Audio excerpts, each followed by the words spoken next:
Hello class. I'm getting ready to start videotaping regarding chapter 27. And in chapter 27, we're going to be winding up our discussion of negotiable instruments. In this particular chapter, we're going to be looking at several topics. We're going to look at liability associated with a negotiable instrument. We'll be taking a look at the defenses that can be raised, and we'll also be looking at discharge. The last topic will be discharge.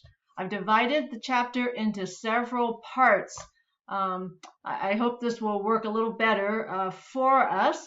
And in this first part, what we're going to look at is liability based on a role that a person may have in the negotiable instrument.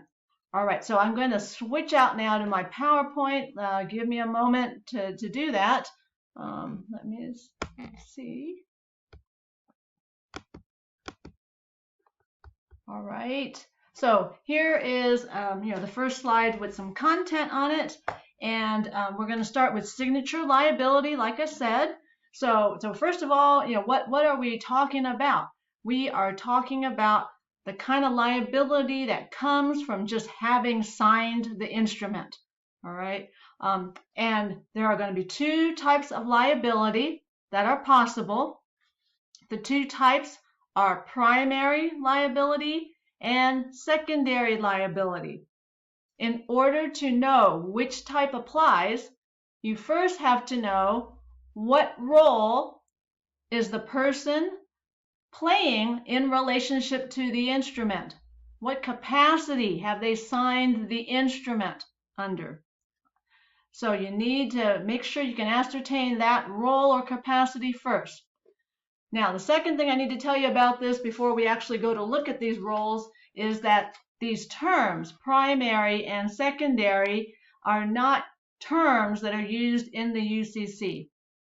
And we use them to help us explain what type of liability may apply. And the other thing regarding the use of these terms, don't let them give you any sense of a hierarchy or some kind of priority where it's someone with primary liability goes first, and then someone with secondary liability goes after someone with primary liability. These are just terms that we use to explain, and so try to divorce them from the ordinary meaning to the terms primary and secondary.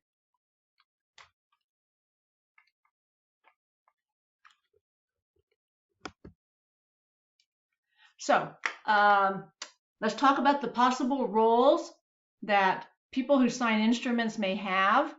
There are 4 possible roles, and we group them into 2 groups, though. So the 4 roles are as follows: maker and drawer.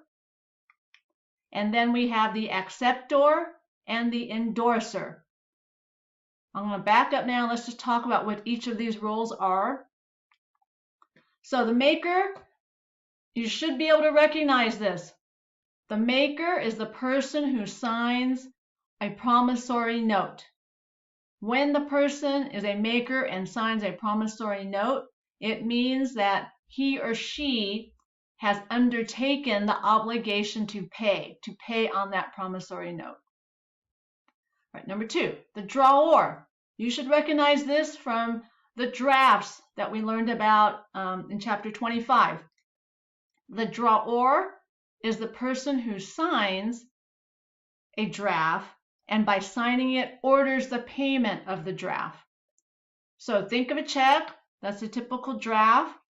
The drawer is the person who owns the checking account and signs the check, ordering the payment by the bank to the payee. Right? So drawer. Right. Acceptor is new to you. We have not fully talked about this. I made some reference perhaps in chapter 25 when we talked about the trade acceptance, but I don't think we talked a lot, at least, about the acceptor.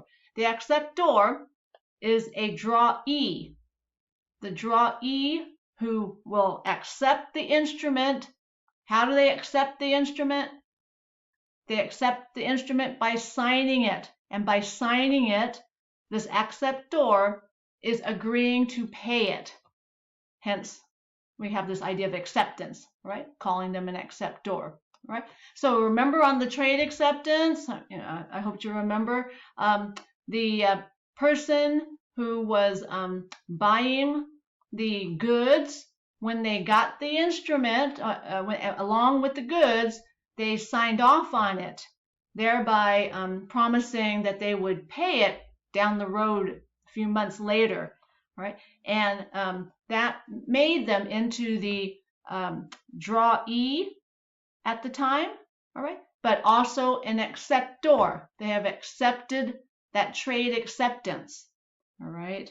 Now, another example of an acceptor would be in connection with a certified check.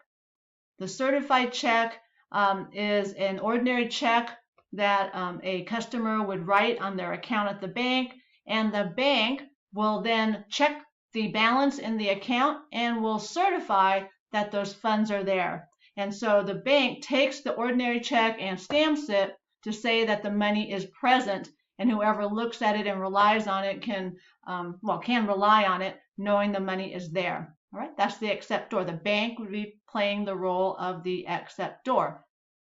All right, and then the last category we have is endorser. The endorser is a person who is not the maker, not the drawer, not an acceptor, but the endorser signs the instrument to negotiate it.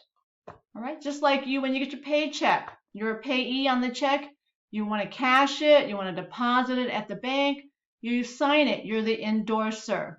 All right, and so by endorsing it, you're negotiating it, getting ready to negotiate it, and you can also restrict liability, or you could take on liability too by endorsing the instrument. Right, so these are your four roles that a person might play. Now, when we talk about primary and secondary liability, the liability is connected to the role that the person has. And so in some ways, if you just remember, okay, which role is connected with which type of liability, you're already part way to understanding more fully what we mean here. All right, so primary liability only applies to a maker and an acceptor. Right, makers on the promissory note, acceptor on a trade acceptance. And what primary liability means in this context is that this maker or this acceptor will be liable to pay on the instrument without initial resort to anyone else. That means that they are supposed to pay, not looking around at anybody else to cover the payment. All right. We talk about this liability as being an absolute liability. They're absolutely required to pay. Right? That's primary liability. Secondary liability applies to drawers and endorsers. And these two parties, drawers and endorsers, they are liable to pay after someone, after someone has refused to pay or dishonored the instrument. Now, this person who refuses to pay may not be a party who has primary liability, all right? But someone has refused to pay, all right? So think of this a little bit as like a guarantor. I know we have not studied that yet, and we're getting there to get a little exposure to it in an upcoming chapter. So think of it like a guarantor, someone who's coming in to cover a bit. Another phrase for that might be contingent liability. All right, so drawers and acceptors only pay because someone else has failed to pay. All right. Now, regarding point B there, 2B, where it says that the drawer or endorser could be liable after someone has refused to pay, someone who does not have primary liability. Just think of a check as an example of this. All right. When a check is written and it is processed and it comes back non-sufficient funds, meaning there's not enough money in the checking account to cover it, what happens? The bank has to mark it NSF and reject it, basically, right? Say, we can't pay this. There's not enough money there, all right? And then what does it do? It goes back through the route back to the owner of the account, the person who wrote the check, the drawer.